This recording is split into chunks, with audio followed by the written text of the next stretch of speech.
Assalamualaikum warahmatullahi wabarakatuh. Perkenalkan, nama saya Marcelo Pratama, NRP 13 2018 039. Saya di sini ingin menjelaskan tentang generator DC. Apa itu generator DC? Generator DC merupakan sebuah perangkat mesin listrik dinamis yang mengubah energi mekanik menjadi energi listrik. Generator DC menghasilkan arus DC atau arus sehara. Generator DC dibedakan menjadi beberapa jenis berdasarkan rangkaian, belitan magnet atau penguat eksitasinya terhadap jangkar atau angker. 1. Konstruksi generator DC. Pada umumnya generator DC dibuat dengan menggunakan magnet permanen dengan 4 kutub rotor, regulator tegangan digital, proteksi terhadap beban lebih, starter ekstasi, penyearah, bearing dan rumah generator atau chassis, serta bagian rotor. Berikut gambar rekonstruksi generator DC. Generator DC terbagi dua bagian, yaitu stator. Stator itu adalah bagian mesin DC yang diam, dan bagian rotor yaitu bagian mesin DC yang berputar. Bagian stator terdiri dari rangka motor, belita stator, sikat arang, bearing, dan terminal box. Sedangkan bagian rotor terdiri dari komutator, belitan rotor, kipas rotor, dan poros rotor. Bagian yang harus menjadi perhatian untuk merawat secara rutin adalah sikat arang yang akan mendadak dan harus diganti secara periodik atau berkala.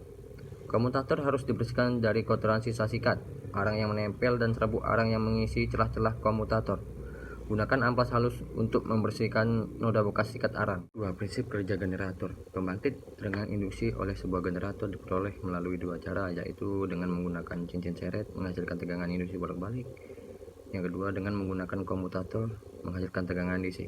Proses pembangkitan tegangan induksi tersebut dapat dilihat pada gambar 2 dan 3. Berikut gambarnya. Jika rotor berputar dalam pengaruh medan magnet, maka akan terjadi pepotongan medan magnet oleh lilitan kawat pada rotor. Hal ini akan menimbulkan tegangan induksi. Tegangan induksi terbesar daripada rotor menempati posisi seperti gambar 2A dan C. Pada posisi ini terjadi pepotongan medan magnet secara maksimum oleh penghantar, sedangkan posisi jangkar pada gambar 2B akan menghasilkan tegangan induksi 0. Hal ini karena tidak adanya perputaran medan magnet dengan penghantar pada jangkar atau rotor. Daerah medan ini disebut daerah netral. Jika ujung belitan rotor dihubungkan dengan slip ring berupa dua cincin, disebut juga dengan cincin seret, seperti ditunjukkan pada gambar 3, maka dihasilkan listrik AC arus bolak-balik berbentuk sinusoidal. Bila ujung belitan rotor dihubungkan dengan komutator, satu cincin gambar 2 dan 3, dengan dua belahan, maka dihasilkan listrik DC dengan dua gelombang positif. Rotor dari generator DC akan menghasilkan tegangan induksi bolak-balik. Sebuah komutator berfungsi sebagai penyearah tegangan AC. Besaran tegangan AC yang dihasilkan oleh sebuah generator DC sebanding dengan banyaknya putaran dan besarnya arus eksitasi atau arus penguat medan. 3. Jangkar generator DC. Jangkar adalah tempat lilitan pada rotor yang berbentuk silinder beralur. Belitan tersebut merupakan tempat terbentuknya tegangan induksi. Pada umumnya, jangkar tersebut terbuat dari bahan yang kuat, mempunyai sifat ferromagnetik dengan permeabilitas yang cukup besar. Permeabilitas yang besar diperlukan agar lilitan jangkar terletak pada daerah yang induksi magnetnya besar, sehingga tegangan induksi yang dicemplung juga besar. Belitan jangkar terdiri dari beberapa kumparan yang dipasang dalam alur jangkar. Tiap-tiap kumparan terdiri dari lilitan kawat dan lilitan batang. 4. Reaksi jangkar. Flux medan magnet yang ditimbulkan oleh kutub-kutub utama dari sebuah generator saat tanpa beban disebut flux medan utama. Flux ini memotong lilitan jangkar sehingga menimbulkan tegangan induksi. Berikut gambar 5 daerah ekstansi generator DC. Bila generator dibebani, maka akan menimbulkan penghantar jangkar, timbul arus jangkar. Arus jangkar ini menyebabkan timbulnya flux pada penghantar jangkar tersebut dan biasanya disebut flux medan jangkar. Muncul medan jangkar akan memperlemah medan utama yang terletak di sebelah kiri kutub utara dan akan memperkuat medan magnet utama yang terletak di sebelah kanan kutub utara. Pengaruh adanya interaksi antara medan utama dan medan jangkar ini disebut reaksi jangkar.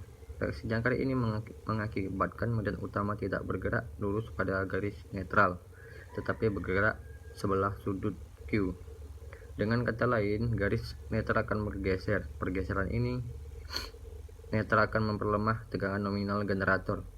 Untuk mengambilkan garis generator ke posisi awal, pasangkan medan magnet bantu atau interpol atau kutub bantu. Lilitan medan magnet berupa kutub magnet yang ukuran fisiknya lebih kecil dari kutub utama. Dengan bergesernya garis netral, maka garis sikat yang terletak pada permukaan komutator dan tepat terletak pada garis netral juga akan bergeser. Jika sikat dipertahankan pada posisi semula garis netral, maka akan timbul percikan bunga api, dan ini sangat membahayakan kebakaran dan bahaya lainnya. Oleh karena itu, sikat juga harus digeser sesuai dengan pergeseran garis netral. Jika sikat tidak digeser, maka komutitas akan jelek, sebab sikat terhubung dengan pengantar yang mengandung tegangan. Reaksi jangkar ini dapat juga diatasi dengan kompensasi yang dipasang pada kaki kutub utama, baik pada lilitan kutub utara maupun kutub selatan. Kini dalam rangkaian generator DC memiliki 3 lilitan magnet, yaitu lilitan medan magnet utama, yang kedua lilitan magnet utama atau interpol, yang ketiga lilitan magnet kompensasi. 5. Jenis-jenis generator DC. Seperti yang telah disebutkan di awal bahwa generator DC berdasarkan dari rangkaian lilitan magnet atau penguat eksitasinya terhadap jangkar atau angker dibagi menjadi 3 jenis, yaitu generator penguat terpisah, yang kedua generator stand, yang ketiga generator kompon. Sekian pemaparan materi dari saya. Apabila ada yang salah, saya minta maaf. Sekian dan terima kasih.